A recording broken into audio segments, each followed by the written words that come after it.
সিজিওতে আন্দোলনকারী ৫ চিকিৎসক তদন্তের গতিবিধি জানতে সিজিওতে পৌঁছে গিয়েছেন ৫ জন চিকিৎসকের দল এবং সিবিআই ইতিমধ্যে তদন্তভার পেয়েছেন। এই আরজি করে চিকিৎসক পড়ুয়ার খুনের তদন্তভার সিবিআই এর হাতে এবং ৫ জন চিকিৎসক ইতিমধ্যে পৌঁছে গিয়েছেন তদন্তের গতিবিধি জানতে।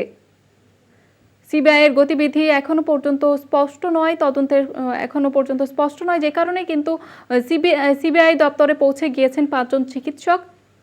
তদন্ত প্রক্রিয়া কতদূর এগোলো, তদন্তের গতিবিধি জানতেই ৫ জন চিকিৎসক সিজিওতে আন্দোলনকারী ৫ জন চিকিৎসক তদন্তের গতিবিধি জানতে সিজিওতে ৫ চিকিৎসক।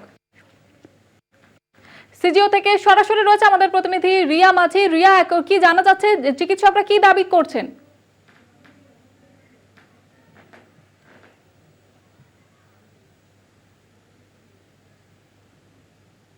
টেস্টিং ডক্টরসরা রয়েছে তাদের মধ্যে ৫ জন আন্দোলনকারী ডাক্তার তারা এসে উপস্থিত হয়েছেন সিবিআই দপ্তরে। কারণ তারা যেটা বলছে যে প্রায় ৫ দিন পর কলকাতা পুলিশ যখন তদন্ত করছিল এই ঘটনার পরে, সেই ৫ দিনের পর কিন্তু সিবিআইকে হস্তান্তর করা হয় হাইকোর্টের নির্দেশে।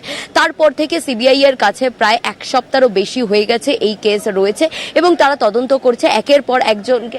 তারা কিন্তু তলব করছে এবং তাদেরকে জিজ্ঞাসাবাদ করছে, কিন্তু যেটা দেখা যাচ্ছে যে কোনো কিছু কংক্রিট কিছু হচ্ছে না বা সিবিআই এর তরফ থেকে কিছু কংক্রিট বলা হচ্ছে না। বা গতকালকে যে সুপ্রিম কোর্টে স্ট্যাটাস রিপোর্ট জমা দেওয়ার কথা ছিল, যেহেতু তারা শিলবন্ধ খামে দিয়েছিল এবং সেভাবেই সেটাকে তারা আর্জি জানিয়েছিল যাতে সেটা ডিসক্লোজ না করা হয়, এবং সেই কারণের জন্য প্রোটেস্টিং যারা ডাক্তাররা রয়েছে তারা কিন্তু কিছু জানতে পারছে না। সেই কারণের জন্যই মূলত তারা আজকে এসেছেন।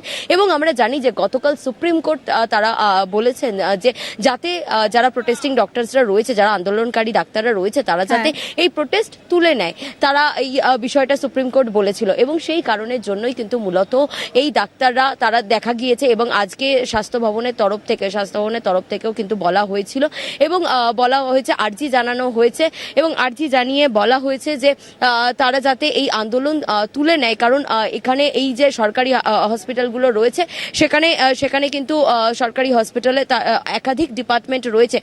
সাধারণ মানুষ যদি সেই চিকিৎসা না পায় সেক্ষেত্রে কিন্তু তারা সমস্যায় পড়ছে। সেই কারণের জন্য আন্দোলন তুলে নেওয়ার জন্য আর্জি জানানো হয়েছে স্বাস্থ্য ভবনের তরফ থেকেও। কিন্তু এখানকার যারা ডাক্তাররা রয়েছে তারা বলছে যে তারা যতক্ষণ না জানবে যে সিবিআই এর স্ট্যাটাস রিপোর্ট কি, এই মুহূর্তে তাদের তদন্ত কোন জায়গায় দাঁড়িয়ে আছে, তারা ততক্ষণ অবধি এই প্রোটেস্ট কিন্তু চালিয়ে নিয়ে যাবে। এবং সেটা এইমস দিল্লি হোক বা এইমস খড়গপুর হোক, এইমস কানপুর হোক, তারা যতই এই আন্দোলন তুলে নিক না কেন, কিন্তু ওয়েস্ট বেঙ্গলের যে মেডিকেল কলেজগুলো রয়েছে তারা এই আন্দোলন চালিয়ে নিয়ে যাবে বলে এমনটাই তারা ডাক দিয়েছিল। কিন্তু আজকে দাঁড়িয়ে তারা সিবিআই দপ্তরে আসার কারণই মূলত তাদের একটা, যে সিবিআই এই মুহূর্তে তাদের তদন্ত কোন জায়গায়, এই জায়গায় নক্কারজনক ঘটনা, তার সঙ্গে একজন নাকি একাধিকজন জড়িত, এই বিষয়গুলোই মূলত জানতে চায়। এবং সেই কারণের জন্যই সিবিআই আধিকারিকদের সাথে কথা বলার জন্য প্রোটেস্টিং যারা আন্দোলনকারী ডাক্তাররা রয়েছে তারা এসেছেন, তাদের ৫ জনের প্রতিনিধি দল এসেছেন এবং এই মুহূর্তে সিবিআই দপ্তরে তারা আছেন, তারা কথা বলছেন এবং কথা হয়ে গেলে তারপরে আজকে তারা জিবি মিটিং করবেন এবং সেই জিবি মিটিং থেকে আজকের কি নির্যাস হলো সিবিআই এর সাথে কথা বলার পরে, সেই জিবি মিটিং করার পরে তারা জানাবেন যে আগামীকাল থেকে তারা আন্দোলনে থাকছেন নাকি আন্দোলন উইথড্র করছে। এই পুরো বিষয়টা কিন্তু আজকে রাতেই তারা জানাবেন বলে এমনটাই কিন্তু ডাক্তাররা তারা বলছেন। রিয়া, এদিকে আমাদের নজর থাকবে, আপাতত সঙ্গে থাকো তুমি রিয়া।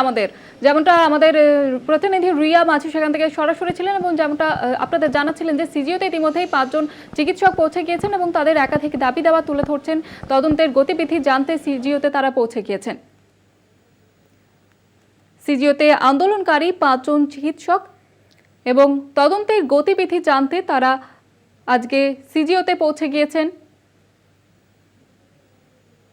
সিবিআই এর তদন্ত প্রক্রিয়া কত দূর এগোলো সেটা জানতেই সিজিওতে ৫ চিকিৎসক।